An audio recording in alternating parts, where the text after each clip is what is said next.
não era numa cidade específica, não era num local específico, não era numa nação. O reino que Jesus veio estabelecer não era um lugar, mas eram pessoas. O reino de Deus seria estabelecido em cada um de nós que reconhecemos Jesus como o Senhor da nossa vida. Esse é o caráter do reino de Deus. O reino de Deus é um reino espiritual, não é um reino visível, palpável, físico, é um reino espiritual.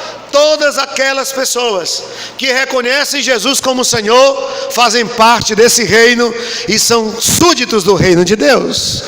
Foi esse o reino que ele veio estabelecer, um reino diferente, um reino diferente de todos os que existiram antes e do que aqueles que ainda existiriam.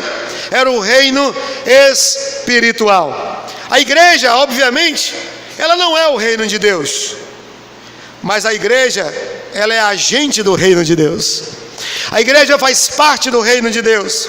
Por isso que onde existir um cristão verdadeiro, o reino de Deus está neste lugar. O reino de Deus se faz presente neste lugar. Os discípulos de Cristo são cidadãos desse reino. E a Bíblia coloca-nos assim. Há figuras que ilustram essa verdade, quando diz que nós somos forasteiros nessa terra, que somos peregrinos, que a nossa pátria não é essa, mas é a pátria celestial. E um dia estaremos diante do nosso Deus, estaremos diante do Rei dos Reis e Senhor dos Senhores, e estaremos conhecendo plenamente o seu reino em nós e através de nós. Esse reino, ele destoa com os reinos dessa terra, porque os valores do reino de Deus, eles são inversos aos valores deste mundo, valores transitórios e, sobretudo, efêmeros. E há sim uma pressão no mundo para aceitarmos esse reino aqui humano, o reino do amor ao dinheiro, do apego aos bens materiais, da conquista e da realização pessoal. Nós somos tentados a todo instante. Não se engane, Satanás está a todo instante nos levando para o pináculo do templo, e ele está nos oferecendo esse reino aqui. Ele está dizendo: te darei o que queres, se você me der honra. Mas eu espero que a nossa atitude seja a mesma de Jesus. Ele disse: adorarás somente a Deus e só a Ele darás cultos. Eu não preciso do seu reino, porque eu já tenho um para viver. Eu já faço parte de um. Mas a todo instante, essa sociedade, esse mundo, está nos apresentando opções e propostas de reinos que contrapõem-se ao reino de Deus. Qual é o lugar que o reino de Deus ocupa na sua vida? O que o reino de Deus representa para você? Já que o reino de Deus é o governo de Cristo sobre nós, é o senhorio de Cristo sobre a sua vida, de que o reino de Deus não é local, não é físico, não é uma igreja específica, mas são aqueles que têm Jesus no seu coração e o reconhecem como Senhor. Que lugar Ele ocupa na sua vida? Jesus exorta os discípulos e aquela multidão em Mateus 6 e diz: coloquem o reino de Deus em primeiro lugar, busquem o reino de Deus sobre todas as coisas, e essas coisas vão ser acrescentadas. O que Jesus estava dizendo é: coloque-me como primeiro lugar, coloca Deus como primazia, coloca o reino dele como primeiro lugar, e Ele vai cuidar, Ele vai suprir, Ele vai suster-nos. E sabe o que é interessante?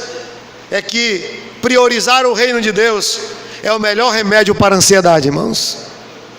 Quando você prioriza o reino e coloca o reino de Deus, você não vive ansioso, porque você sabe que a promessa dele, ela vai se cumprir na sua vida. Todas as coisas vos serão acrescentadas. Eu não vou deixar faltar, eu vou assistir, eu vou ajudar, eu vou manter, eu vou preservar. Isso é certeza do cuidado de Deus. Isso só será possível quando o reino dele quando ele for primazia em nossas vidas.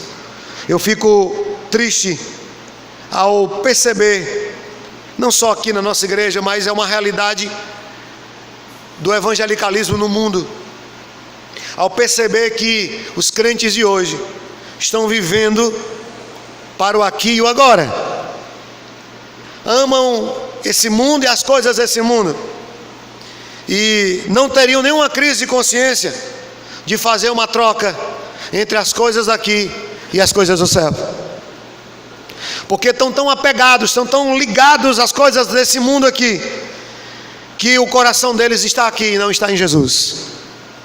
Acabaram como José e Maria, ficando tão impressionados com o que viram no caminho para Jerusalém, que perderam Jesus de vista.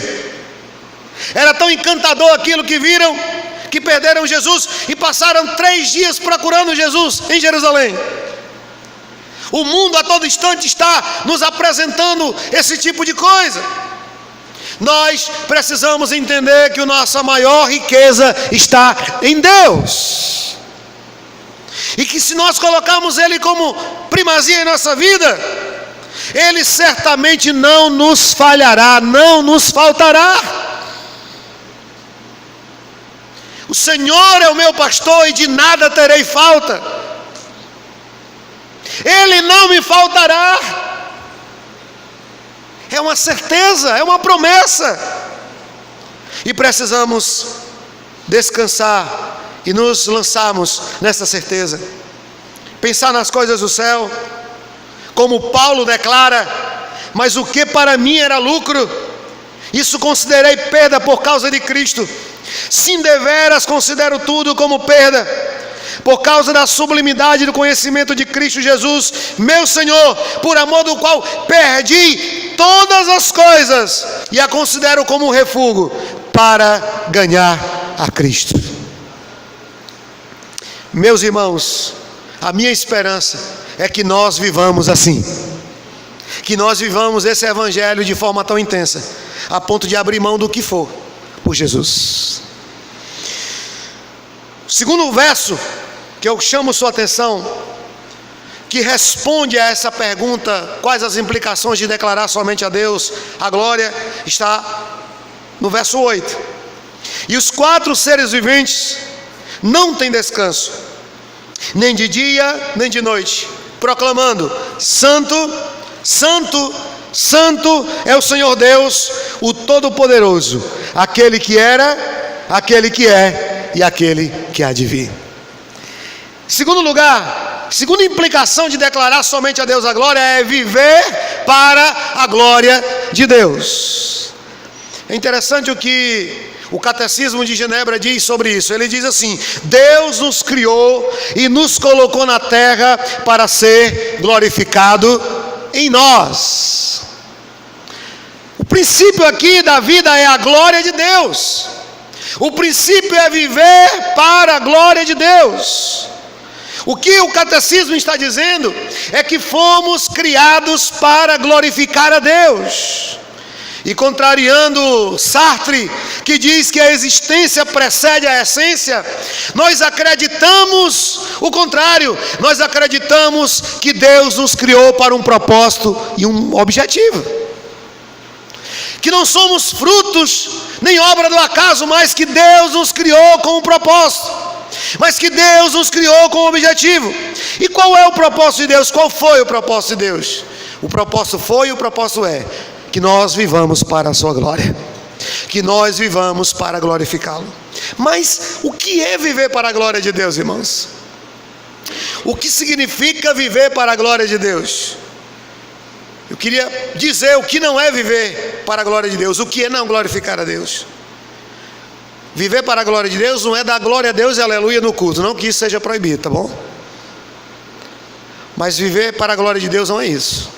Glorificar a Deus não é tão somente dizer aleluia e glória a Deus no culto. Aliás, você pode sair rouco de dizer aleluia e glória a Deus no culto e dizer que glorificou a Deus a noite toda, mas se o que você faz daquela porta para a rua não está em consonância com essa palavra, você apenas gritou em vão. E o seu culto não foi aceito por Deus. Porque viver para glorificar a Deus não é abrir a boca e dizer aleluia e glória a Deus. Viver para a glória de Deus e para glorificá-lo é viver segundo a sua vontade. É viver de acordo com o seu propósito, com o seu querer para as nossas vidas. O que é então viver para a glória de Deus, ou o que é glorificar a Deus, já que fomos criados para isso? Significa viver de forma digna. Você lembra o que Paulo escreveu a Tito? Que a graça de Deus, ela nos faz rejeitar as paixões ímpias e viver de forma digna, justa e correta. Todas as vezes que você dá um testemunho verdadeiro da sua fé, de quem você é, todas as vezes que você, diante de uma situação difícil, diante de uma situação complexa, você age de forma cristã, e alguém observa isso e reconhece que você é um cristão verdadeiro, esse é o momento em que você está glorificando a Deus. Mas se aquilo que você faz, daquela porta para a rua, no seu trabalho, na sua faculdade, não corresponde ao que você faz no momento do culto público, eu quero dizer, me desculpa a sinceridade, mas você não passa de um hipócrita. E há uma grande probabilidade de Deus não receber o seu culto, porque adoramos a Deus muito mais fora do momento cultico do que nesse momento aqui. Adoramos a Deus com o nosso testemunho, adoramos a Deus com a nossa conduta, adoramos a Deus quando honramos o casamento, adoramos a Deus quando respeitamos os nossos pais, adoramos a Deus quando compramos e pagamos e honramos nossos compromissos, adoramos a Deus quando em momentos ruins, onde você é contrariado ou quando uma situação te aflige, você age de forma serena, de forma cristã. Você não dá evasão à carne nem aos seus impulsos, mas você age de forma bíblica. Esse é o momento, não só de que você adora a Deus, mas é o momento em que Deus é glorificado em você, em que Deus é glorificado através de você. Paulo diz aos crentes de Corinto: portanto, quer comais, quer bebais ou façais outra coisa qualquer, fazei tudo para a glória de Deus. Na prática, isso significa viver em excelência. É ser um esposo exemplar, é ser um cidadão exemplar, é ser um profissional exemplar. E quando eu faço isso, eu estou glorificando a Deus. Eu glorifico a Deus. E aí eu posso dizer o que Paulo disse também àqueles crentes de Corinto: que Ele morreu por nós, para que os que vivem não vivam mais para si mesmos, mas para aquele que por eles morreu e ressuscitou. E aí eu entendo o que Paulo quis dizer aos crentes da Galácia: estou crucificado com Cristo, agora já não vivo mais eu, mas Cristo vive em mim. E o viver que tenho na carne, eu vivo para a glória do Filho de Deus, que me amou e por mim morreu. Isso é viver para a glória de Deus. Nisso eu posso dizer somente a Deus a glória. Terceiro lugar, viver entendendo essa declaração de que somente a Deus a glória, e não apenas com os lábios, mas com a minha vida expressar isso, é render-se inteiramente à vontade de Deus. Então, declarar somente a Deus a glória também implica em render-se inteiramente à vontade de Deus. Olha o que o versículo 10 vai nos dizer: os 24 anciãos prostrar-se-ão diante daquele que se encontra sentado no trono, adorarão o que vive pelos séculos dos séculos e depositarão as suas coroas diante do trono. Eu queria chamar a sua atenção principalmente para o final do versículo 10: e depositarão as suas coroas diante do trono. João, ele está descrevendo a visão do Cordeiro glorificado. Ele vê o trono, ele vê o Cordeiro sentado no trono, E ele vê seres, ele vê anciãos, ele vê anjos, ele vê criaturas que estavam diante do trono, e algumas delas tinham coroas. Coroa é símbolo de governo, de autoridade. Coroa é símbolo de controle. Quem tem a coroa manda, pode, tem autoridade. Mas o que acontece? Ele diz que aqueles seres, eles se prostram diante do Cordeiro. Mas não apenas se prostram, eles tiram a coroa da cabeça e eles depositam aos pés do Cordeiro. O que isso significa? Isso significa total e incondicional submissão a Deus e à sua vontade. O que eles estavam declarando com essa atitude era que eles tinham autoridade, eles tinham poder, porque eles tinham uma coroa, mas eles estavam abrindo mão de tudo isso para viver a vontade do rei que estava sentado no trono. Jesus, ele nos é o maior exemplo de alguém que viveu para fazer a vontade de Deus. Se você quer alguém como inspiração para lhe ajudar na sua caminhada a viver para fazer a vontade de Deus, Jesus nos era o exemplo maior. Você lembra da oração dele? A oração dominical, mais conhecida como a oração do Pai Nosso. Jesus diz assim: seja feita a tua vontade, assim na terra como nos céus. Nós muitas vezes até oramos assim, mas não entendemos o peso disso. Mas Jesus, ele mostra com as suas escolhas e decisões que ele entendia isso, e ele levou essa oração até as últimas consequências. Quando ele conversa com os discípulos e declara aos discípulos a sua missão, ele diz: meu alimento é fazer a vontade do meu Pai. Eu estou aqui para fazer a vontade do meu Pai, nem que isso me custe caro. Eu não posso deixar de citar aquele momento crucial da vida de Jesus, quando no Getsemane ele estava orando ali sobre uma pressão terrível do maligno, e ele ora incessantemente. Seu corpo estava totalmente massacrado, seu espírito estava sendo afligido e oprimido pelas hostes do mal, mas Jesus ora repetidamente: Pai, se for possível, passa de mim esse cálice, todavia não seja feita a minha vontade, mas a tua vontade. Nem sempre é possível pedir isso a Deus, nem sempre é possível falar para Deus isso, porque muitas vezes nós insistimos para que Deus se submeta à nossa vontade e não nós nos submetamos à vontade de Deus.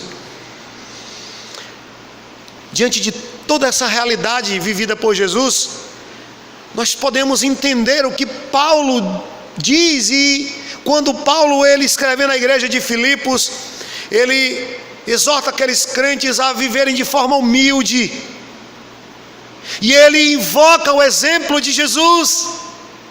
Ele diz: tende em vós o mesmo sentimento que houve em Cristo Jesus, porque ele, subsistindo em forma de Deus, ele não julgou como usurpação ser igual a Deus, antes ele se esvaziou, assumindo a forma de servo, foi reconhecido em figura humana e se humilhou até a morte, morte de cruz, para que Deus lhe desse o nome que está acima de todo nome, para que ao nome de Jesus se dobre todos os joelhos dos céus, na terra e debaixo da terra, e toda língua confesse que Jesus Cristo é o Senhor, para a glória de Deus Pai. Declarar somente a Deus a glória só é válido quando você tem um entendimento real de que você não tem mais controle sobre a sua vida, de que a sua vontade está cativa à vontade de Deus, e como servo que somos, devemos viver para agradá-lo e para satisfazer a sua vontade, e não o contrário, porque Ele é o Senhor e nós somos os escravos. Isso é dar somente a Deus a glória. Qualquer outra coisa fora disso não passa de religiosidade institucionalizada, não passa de declarações, de palavras vazias, distantes de vontade e de decisão. Eu gostaria de concluir nas palavras de Stanley Jones, falando sobre renúncia, sobre entrega, sobre viver para Deus e para a sua glória. Ele diz: render-se a Deus não é um tolo impulso emocional, mas um ato de inteligência. Seus momentos mais sábios, diz Stanley, serão aqueles em que você disser sim para Deus. Sim para Deus. Sim para a sua vontade. Sim para o seu propósito. Meus irmãos, a vida cristã não é fácil. Como você bem sabe, ela é cheia de desafios, de percalços. E eu considero a vida cristã muitas vezes como o mar. Às vezes as ondas estão lá em cima, às vezes elas estão lá embaixo. Às vezes é uma grande onda, às vezes não passa de uma marola. Assim muitas vezes é a vida cristã. Nós vivemos assim, momentos bons, momentos ruins, momentos de fervor, momentos de frieza.